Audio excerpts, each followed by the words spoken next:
இவங்க only reels தான், no rules.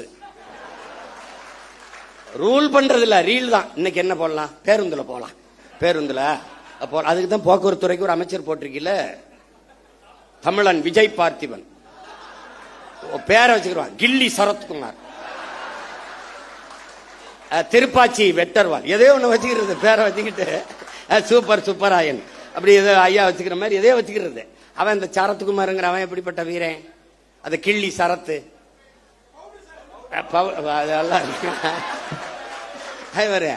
அவங்க அவங்க சமாளிக்கிறாங்க. எல்லாத்தையும் சரி பண்ண நினைக்கிறாங்கடா. ஆமா தவறுங்க அப்படின்னு சொல்லி அதை திருத்திக்கிறது கிடையாது. தவறு தான், இனிமே இல்லை அப்படின்னு சொல்லணும்ல. விளையாட்டு போட்டி கிரிக்கெட் ஐபிஎல் பார்க்க போறாரு, சரி போறாரு. குழந்தைக்கு உடம்பு முடியல. எவனாவது நல்ல தகப்பன் உடம்பு முடியாத குழந்தைய தூக்கிட்டு, சின்ன குழந்தைய தூக்கிட்டு ஐபிஎல் பார்க்க போவாங்க. இவனுகிட்ட இவ்வளவு பெரிய பொறுப்பை கொடுக்குறிய அமைச்சர் பதவி, அவன் என்ன வெங்காயத்துல நிர்வாகம் பண்ணுவான்? ஒரு குழந்தைக்கு தகப்பனாக இருக்க தகுதியற்ற ஒருவனை எப்படா நீ மந்திரி ஆகுறீங்க? எப்படி மந்திரி ஆகுற? மாத்திரை கொடுக்க வேண்டிய நிலையில இருக்குது, உடல்நிலை சரியில்லை என்றால் வீட்டுல குழந்தைய வச்சு பார்த்துருக்கணும். அப்படியே நான் ஐபிஎல் பார்த்தா தான் உயிரோட இருக்கும்னா வீட்டுல தொலைக்காட்சியில பாரு. அங்க கூட்டி கொண்டு போய் மாத்திரைய ஒரு இதுல வச்சு, அது எது கிரீட கடன் அட்டையா, கடன் அட்டையில இப்படி நசுக்கிறாப்ல. பின்னாடி ஒரு பொம்பளை குழந்தை அழுது, உடம்பு முடியாத குழந்தைக்கு மாத்திரை நசுக்கா, பின்னாடி ஒரு பொம்பளை திருத்தி அதை எவனா எடுத்திருக்கான். எடுத்துக்கிட்டு 500 ரூபாய் இதுக்கு கையில வருது. மாத்திரை நசுக்கிறதுக்கு 500 ரூபாய்க்கு என்ன சம்பந்தம் இருக்கு?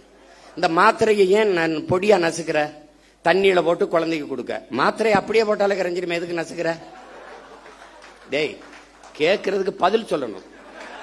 அதை விட்டு விட்டு உன்னை தெரியாதா? அது தெரியுதுலடா. உங்களுக்கு முன்னாடியே 15 வருஷமா இங்க இருக்கண்டா, என்னை தெரியாம எப்படி இருக்கும்? அது கேட்கறது. அது அது வந்து அது வந்து அவர் கொடுக்குறாரு, இப்படி நசுக்கி போடுறாப்ல. இப்ப வழக்கு போட்டு சீமான் கெடுத்து விட்டாப்ல. டேய், நாட்டே கெடுத்து வச்சிருக்காடா, நாட்டே கெடுத்து வச்சிருக்கீங்க நீங்க. காப்பாத்த போராடுறோம்டா. கேள்விதான்டா கேட்கிறோம். உங்களுக்கு எங்களுக்கு இருக்கிற வித்தியாசம்டா. மாண்புமிகு ஜோசப் விஜய் முதல்வர் அவர்களுக்கு முன்னாடி நிக்கிற சீமானுக்கு இருக்கிற வித்தியாசம் ஒண்ணுதான். இவன் என்ன செய்வான், இவன் என்ன செய்வான்னு கேள்வி. இவன் என்ன செய்வான்னா உண்மையை சொல்லுவான். கடன் இவ்வளவு இருக்கு, வட்டியே 1 லட்சம் கோடிக்கு மேல வருது, நம்ம இவ்வளவு சிரமம் இருக்கு, அதனால கொஞ்சம் பொறுங்க. இப்ப நான் சொல்றேன் பாரு, படித்து முடித்து விட்டு வேலை இல்லாத 70 லட்சம் இளைஞர் இருக்கான், கிட்டத்தட்ட 1 கோடி. இப்ப நான் என்ன செய்வேன், பிரபாகரன் மகன் என்ன சொல்லுவேன், காமராஜரனுடைய பெருந்தலைவனின் பேரை, வஉசியின் வாரிசு, தெய்வ திருமகன் முத்துராமலிங்க தேவரின் பேரன், தீரன் சின்னமலையின் வாரிசு, அயோத்தியாசர் ரெட்டமலை சீனிவாசனுடைய பேரன். நான் என்ன சொல்லுவேன்னு கேளு. சிங்காரவேலர் ஜீவானந்தத்தின் பேரன் என்ன சொல்வேன்னா, படித்து முடித்து விட்டு வேலை இல்லாத பட்டதாரிகளுக்கு, இளைஞர்களுக்கு வேலை தாரேன், அரசு வேலை தாரேன். அது எந்த வேலைன்னு கேட்காத, வேலை தர்றேன், உனக்கு வேலை தர்றேன். இது நான். நீங்க எல்லாம் வந்து வேலை இல்லாத இளைஞருக்கு 4000 தர்றேன். ஒரு தலைவன் என்பவன் நிலையான தீர்வை நோக்கி நகர்த்தணும்டா. அதான்டா கனவு, அதான் விஷன், அதான் ட்ரீம்.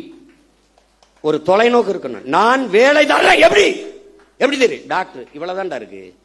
அடே, ஐஏஎஸ் மொத்தம் 7500 இந்தியா முழுமைக்கு எவ்வளவு? 5800 300 இவ்வளவுதான்டா ஐஏஎஸ். ஐபிஎஸ் எவ்வளோடா? 7000. எவ்வளவுடா முதல்ல? எவ்வளவுடா? ஒரு 7500 7800 8000 இருக்கும். இவ்வளவுதான். நான் எல்லாம் ஐபிஎஸ் சோறு அது எங்க ஆத்தாப்பு தான் ஊத்தணும். இப்ப நான் என்ன சொல்றேன், இந்த பணிகள் அப்படியே இருக்கட்டும். இதோடு ஆடு மாடு வளர்த்தல், நாட்டுக்கோழி வளர்த்தல், பட்டுப்பூச்சி வளர்த்தல், வேளாண்மை செய்தல், இதையெல்லாம் அரசு பணியாக மாற்றிவிட்டால் கூடுதலாக வேலை வாய்ப்பு வாழ்விடத்திலே கிடைக்கும். இப்ப உதாரணமா ஒரு சிக்கல் பாரு. இந்த கறிக்கோழிக்காரன் போராட்டம் நடத்துறதுக்கு தயாரா இருந்தான். ஏன்னா வெளியிலிருந்து வர்றவன் கூடுதலா இறைய கொடுத்து கொடுத்து எடைய கூட்டி தள்ளிடுறான். இங்க அது வரும்போதே எல்லாம் போய் இங்க நிற்கும் போது அங்க ஏத்துறதுல இருக்க இடம் இங்க இறக்கும் போது இருக்கல. நான் போராட்டம். நான் என்ன கேட்கிறேன், நீ என்ன மயத்துக்கு அங்க இருந்து ஏத்துற? நீ இங்க வளர்க்க வேண்டியதானே? அப்ப திங்கிறதுக்கு லக் பீஸ். அப்ப என்ன சொல்லணும்னா, இந்த பலகையை தேய்க்கிறதுக்கு எங்க ஒரு உப்பு காய்தான் வச்சிருப்பான். நீ தானே இந்த ஆடு மாடு வளர்க்கறது அவமானமா பேசினவன் தம்பி. இந்த வலையொலியில் இருக்கணும் குறிச்சு வச்சுக்கணும். தோற மகளே குறிச்சு வச்சுக்கணுமா? டே அவனை இவன் தாப்பா கொண்டாப்பா நாக்க போடுறாங்க இழுத்துக்கடா நல்லா தேய்ச்சி இருட்டுக்குள்ள போட்டு ஒரு வாரம் அண்ணன் தண்ணி சோறு இல்லாம போட்டு உன்னை கொள்ளல பார்த்துரு. நீ ஆடு மாடு போய் சொல்ற டேய் உனக்கு மேய்க்க வைக்க இருந்தா வெள்ள போடா நாயே. சீனக்காரன் 1 லட்ச ரூபாய் மாதம் சம்பளம் ஆடு மேய்க்க எனக்கு ஆட்கள் தேவை என்னன்னா பல ஆயிரக்கணக்கில் விண்ணப்பிச்சுட்டான். நான் கேட்டேன் சீனாக்காரன் சொன்னா ரசிக்கிற சீமான் சொன்னா சிரிக்கிறிய ஏண்டா உனக்கு என்னடா பிரச்சனை? ஆள் தான் பிரச்சனை. என் தம்பி துறை சொல்றான்ல நானே யுவான் ஸ்வாங் மாதிரி கபான் சிங் ஃபிங்க்னு ஒரு பேரை வச்சுக்கிட்டு ஏதோ பேசியிருந்தேன்னு வச்சுக்கோங்க. என்னம்மா பேசுறான் யாவன்? ஒரு கோட் போட்டுக்கணும் இல்ல வம்படியா நான் நீ ஏன்னா அவர் கலட்டிட்டாரு இப்ப நான் போடணும்னு இருக்கேன். ஏன் நீங்க தான் போடுவீங்களா? நாங்க போட மாட்டோமா? நம்ம என்ன அப்படி போட்டுரும். இங்க ஒரு டை ஒன்று கட்டிட்டு ஆமா அவர் இங்க வச்சா பொட்டு நான் இங்க வைக்க போறேன். இங்க வச்சு ஐயோ நாங்க வாங்கி வந்த வாரம் தப்பா இருக்கு. ஒன்றும் பண்ண முடியாது.